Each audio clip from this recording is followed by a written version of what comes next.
ഭാഗം 5.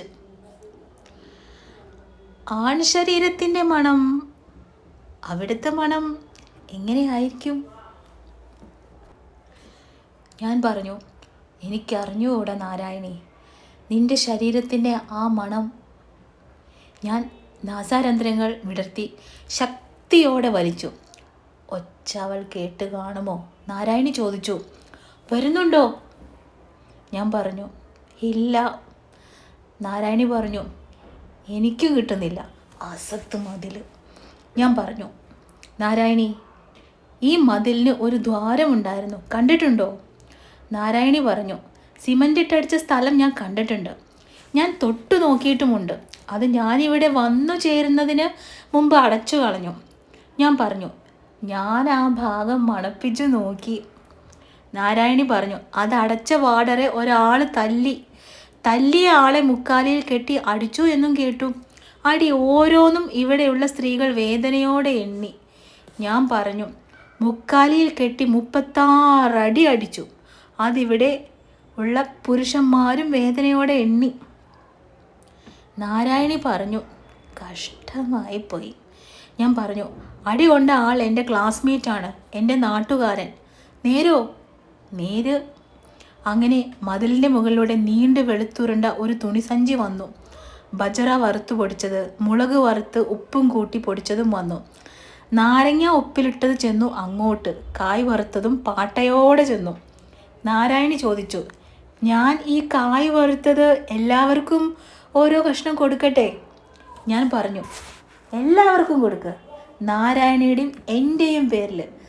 നാരായണി ചോദിച്ചു, എന്നെ മാത്രം സ്നേഹിക്കുമോ? ഞാൻ ചോദിച്ചു, എന്താ നാരായണി ഇത്ര സംശയം? ഇവിടെ. നാരായണി ലേശം വേദനയോടെന്ന വണ്ണം പറഞ്ഞു, എന്നേക്കാൾ സുന്ദരികളുണ്ട്, ഞാൻ വലിയ സുന്ദരി ഒന്നും അല്ല. ഞാൻ പറഞ്ഞു, ഞാൻ സുന്ദരനുമല്ല. അവൾ പറഞ്ഞു, എനിക്കൊന്ന് കാണണം.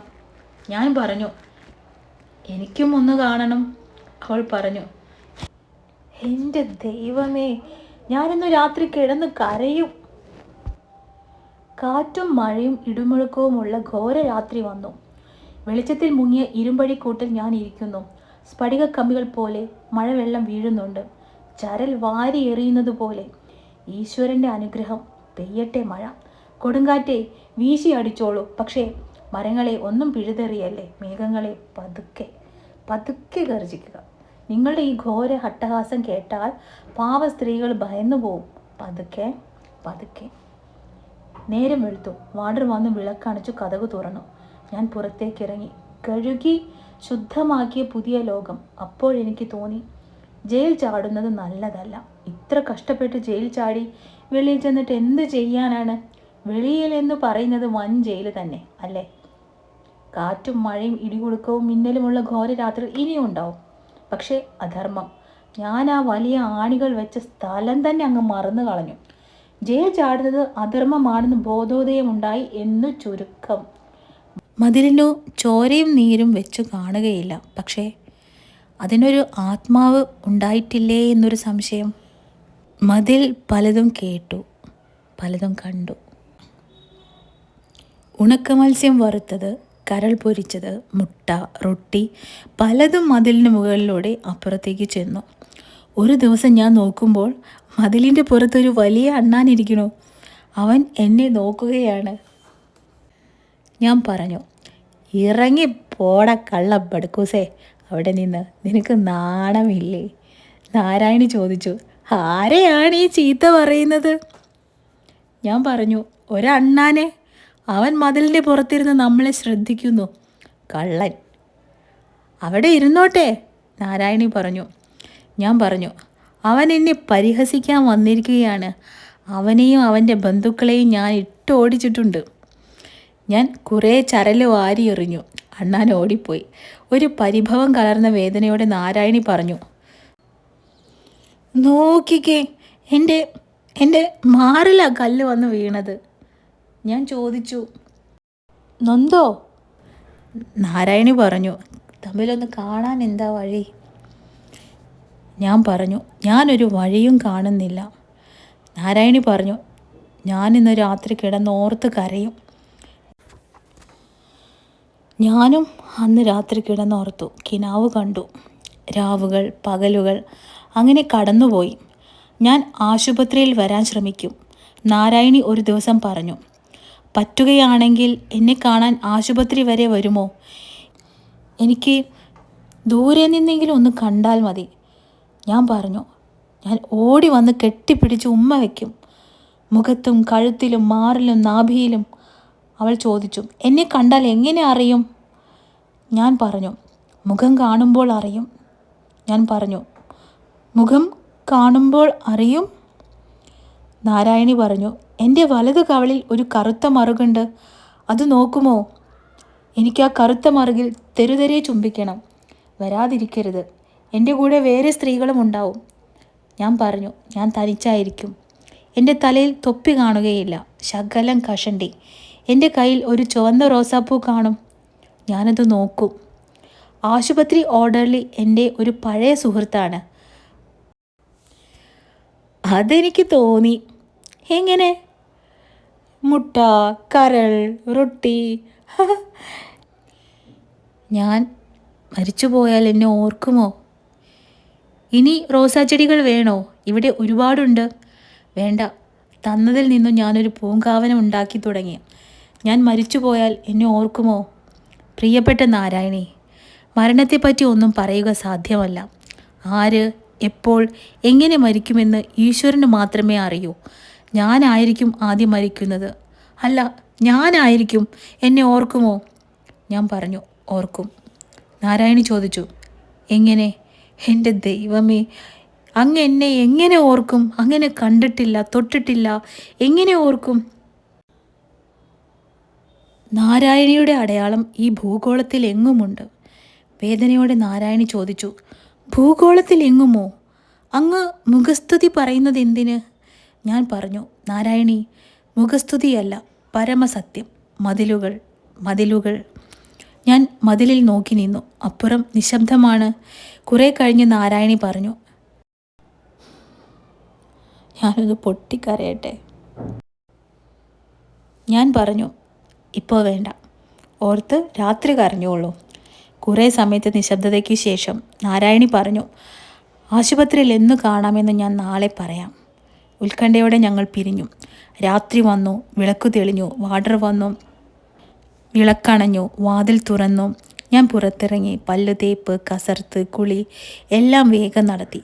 ആഹാരം കഴിച്ചെന്നു വരുത്തി. ചക്കിയിൽ ഒരു ബീഡി കത്തിച്ചു. അങ്ങനെ പുക വിട്ടുകൊണ്ടിരിപ്പായി. അനിയൻ ജയിലർ കുശലം അന്വേഷിക്കാൻ വന്നു. അപ്പോഴാണ് മതിലിൻ്റെ മുകളിൽ നീലാകാശത്ത് ഉണങ്ങിയ കമ്പ് പൊങ്ങിയത്. ഞാനാകെ ഇരുന്ന് വിയർത്തു. ഞാനാകെ ഇരുന്ന് പുകഞ്ഞു. എന്ത് ചെയ്യും? ഹാവു! ഒടുവിൽ അനിയൻ ജയിലർ പോയി. ഞാൻ ഓടി, നാരായണി! എന്തോ? എന്ന് നാരായണി പറഞ്ഞു. ഇന്ന് തിങ്കളാഴ്ച. വ്യാഴാഴ്ച പകൽ 11 മണിക്ക് ഞാൻ ആശുപത്രിയിലുണ്ടാവും. വലതു കവിളിൽ കറുത്ത മറുകല്ലേ? ഓർമ്മിക്കും. എൻ്റെ കയ്യിൽ ഒരു ചുവന്ന റോസാപ്പൂ. ഓർമ്മിക്കും. തിങ്കൾ, ചൊവ്വ, ബുധൻ. ഉച്ചയ്ക്ക് ഊണ് കഴിഞ്ഞ് ഒന്ന് മയങ്ങി. എണീറ്റൊന്ന് കുളിച്ചു. അങ്ങനെ ഇരിക്കുമ്പോൾ അനിയൻ ജയിലർ ചിരിച്ചുകൊണ്ട് എൻ്റെ പനിനീർ പൂങ്കാവനത്തിൽ വന്നു. കുറേ പനിനീർ പൂക്കൾ നുള്ളി എടുത്തിട്ട് ലോക്കപ്പിൽ കയറി വന്ന് എൻ്റെ കിടക്കയിലിരുന്നു. പൂവുകൾ വേണോ? അനിയൻ ജയിലർ ചോദിച്ചു. എനിക്ക് ചിരി വന്നു. ഞാൻ പറഞ്ഞു, ഞാൻ പൂങ്കാവനമാകുന്നു പൂവും. കായല്ലേ, കായും. അങ്ങനെ ഞാൻ നോക്കുമ്പോൾ മതിലിൻ്റെ മുകളിൽ നീലാകാശത്ത് ഉണക്കക്കമ്പുയരുന്നു. അനിയൻ ജയിലർ പറഞ്ഞു, നിങ്ങളെ ഞാൻ സാധാരണ ഡ്രസ്സിൽ ഇതുവരെ കണ്ടിട്ടില്ല.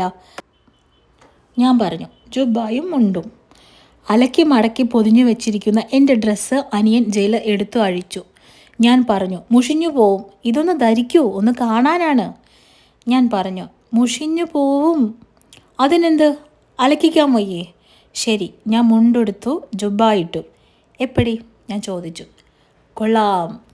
അനിയൻ ജയിലർ വളരെ സന്തോഷത്തോടെ നാടകീയ മട്ടിൽ പറഞ്ഞു. You can go mister Basheer, you are free. ഞാൻ നടുങ്ങിപ്പോയി. എൻ്റെ കണ്ണുകൾ കാണാതായി, ചെവികൾ കേൾക്കാതായി, ആകെ കൂടി ഒരു എരപ്പ്. എനിക്കൊന്നും മനസ്സിലായില്ല. ഞാൻ ചോദിച്ചു, why should I B free? Who want freedom? അനിയൻ ജയിലർ ചിരിച്ചു. അദ്ദേഹം പറഞ്ഞു, നിങ്ങളെ വിടാൻ ഉത്തരവായിട്ടുണ്ട്. നിങ്ങൾ ഈ നിമിഷം മുതൽ സ്വതന്ത്രനാണ്. നിങ്ങൾക്ക് സ്വതന്ത്ര ലോകത്തേക്ക് പോകാം. സ്വതന്ത്രൻ? സ്വതന്ത്ര ലോകം? ഏത് സ്വതന്ത്ര ലോകം? വൻ ജയിലിലേക്ക് വേണമല്ലോ പോകാൻ. ആർക്കു വേണം ഈ സ്വാതന്ത്ര്യം? അനിയൻ ജയിലർ പറഞ്ഞു, നാട്ടിലെത്താനുള്ള കാശും വാങ്ങിച്ച് നിങ്ങൾക്ക് പോകാം. വല്ലതും എടുക്കാനുണ്ടോ? അദ്ദേഹം കിടക്ക മടക്കി. അതിൻ്റെ അടിയിൽ ഞാൻ ജീവപര്യന്തക്കാർക്ക് വായിക്കാൻ എഴുതി വെച്ച പ്രേമലേഖനം എന്ന കഥയുണ്ടായിരുന്നു. അദ്ദേഹം അത് മടക്കി എൻ്റെ പോക്കറ്റിൽ വെച്ചു. വേറെ കുറേ കഥകൾ ജീവപര്യന്തക്കാരുടെ പക്കലുണ്ട്. സാരമില്ല. അനിയൻ ജയിലർ സന്തോഷത്തോടെ എൻ്റെ കൈക്ക് പിടിച്ചു ലോക്കപ്പിൽ നിന്ന് പുറത്തിറക്കി. ഞാൻ ചെന്ന് എൻ്റെ പനിനീർ പൂങ്കാവനത്തിൽ നിന്നു. സ്വപ്നത്തിൽ എന്ന പോലെ ഒരു ചുവന്ന റോസാപ്പൂ ഇറുത്തെടുത്തു ചുംബിച്ചുകൊണ്ട് നോക്കി. മതിലിനു മീതെ നീലാകാശത്ത് ഉണങ്ങിയ കമ്പ് ഉയരുന്നു, ഉയരുന്നു, ഉയരുന്നു. ദൈവമേ. അനിയൻ ജയിലർ എൻ്റെ ലോക്കപ്പ് പൂട്ടി.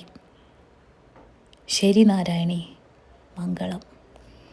നാട്ടിൽ ചെന്നെത്താനുള്ള കാശുമായി വലിയ ജയിൽ ഗേറ്റിലൂടെ ഞാൻ വെളിയിലിറങ്ങി. ജയിലിൻ്റെ പടുകൂറ്റൻ വാതിൽ ഭയങ്കര ശബ്ദത്തോടെ എൻ്റെ പിറകിൽ അടഞ്ഞു. ഞാൻ തനിച്ചായി. ഞാൻ ആ സുഗന്ധം പരത്തുന്ന ചുവന്ന റോസാപ്പൂ കയ്യിലെടുത്തു നോക്കിക്കൊണ്ട് ആ പെരുവഴിയിൽ സ്തബ്ധനായി വളരെ നേരം നിന്നു. മംഗളം, സർവമംഗളം.